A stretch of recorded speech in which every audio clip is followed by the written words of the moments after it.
Do you think your cat only reacts to food sounds, like a treat bag or a can opening? What if I told you, your cat understands actual words you say every single day, and one of those words, if used the wrong way, can slowly damage your bond without you even realizing it? And the last word on this list? It's not about food or commands. It's about how your cat feels about you. Most people believe cats don't really understand language. They think cats just react to noise, or routine, or coincidence. But that's not true. Your cat has been listening to you this whole time. Learning patterns, recognizing sounds, connecting words to experiences. The problem is, we assume they don't understand, so we never realize what we're actually teaching them. Let's start with the very first word your cat ever learns. Their name. You say your cat's name. They flick an ear, maybe glance at you, and then ignore you. So you assume they don't recognize it. But they do. Your cat knows their name very clearly. They can even tell the difference between their name and similar sounding words. So why don't they respond? Because for cats, hearing is not the same as obeying. When your cat hears their name, they pause for a moment, and then decide. Is it worth it? If their name usually leads to something positive, attention, food, comfort, they're more likely to come. But if it leads to something they don't enjoy, being picked up, interrupted, or taken somewhere, they hesitate. So when your cat ignores their name, they're not confused. They're making a choice based on past experiences. The word, no. You say, no, once, and your cat freezes. Maybe they stop scratching, or pause before knocking something down. So you think they understand the rule. But that's only half true. Your cat doesn't really understand no as a concept. They understand the energy behind it. The tone, the sharpness, the sudden change in your voice. That creates a negative signal. Over time, your cat learns that sound means something unpleasant is coming. So they stop, not because they respect the word, but because they want to avoid discomfort. And this is where most people make a mistake. If no is used too often, too loudly, or with frustration, your cat doesn't learn boundaries. They learn fear. They begin to associate you with stress. And slowly, they become more distant, less relaxed, less willing to come close. The right way? Calm, controlled, minimal. Say it once, then guide them toward what they can do.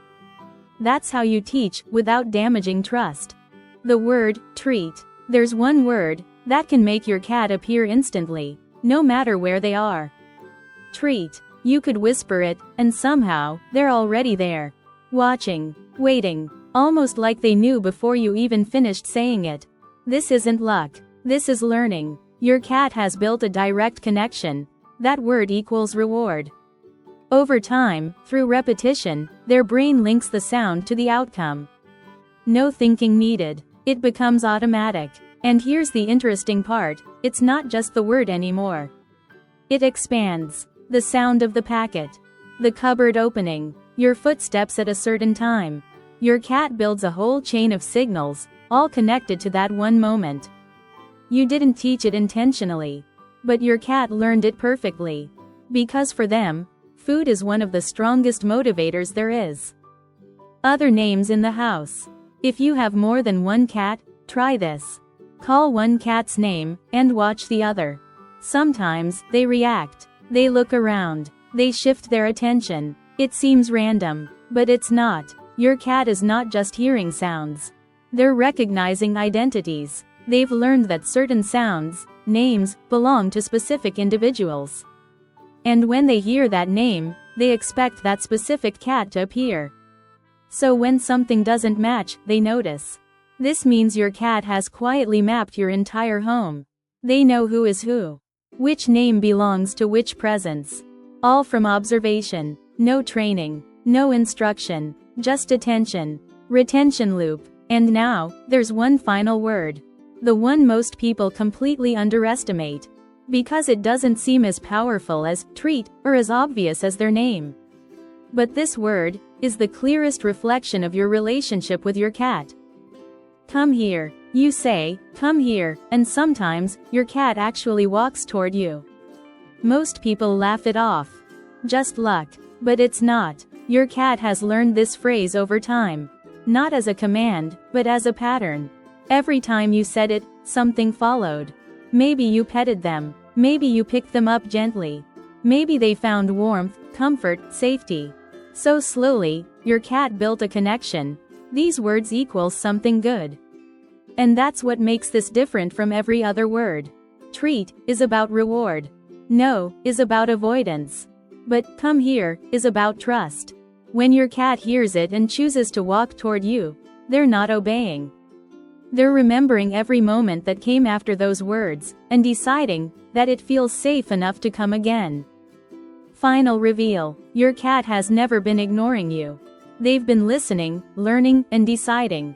Every word you repeat, every tone you use, is shaping how they see you. Not just what they understand, but how they feel. Because to your cat, words are not just sounds. They're experiences. And over time, those experiences become trust or distance. Conclusion. Understanding your cat isn't about teaching them language. It's about realizing they've already been learning yours. Through patterns, through repetition, through emotion. And once you become aware of that, everything changes. The way you speak, the way you call them, the way they respond. Because now, it's not just communication. It's connection.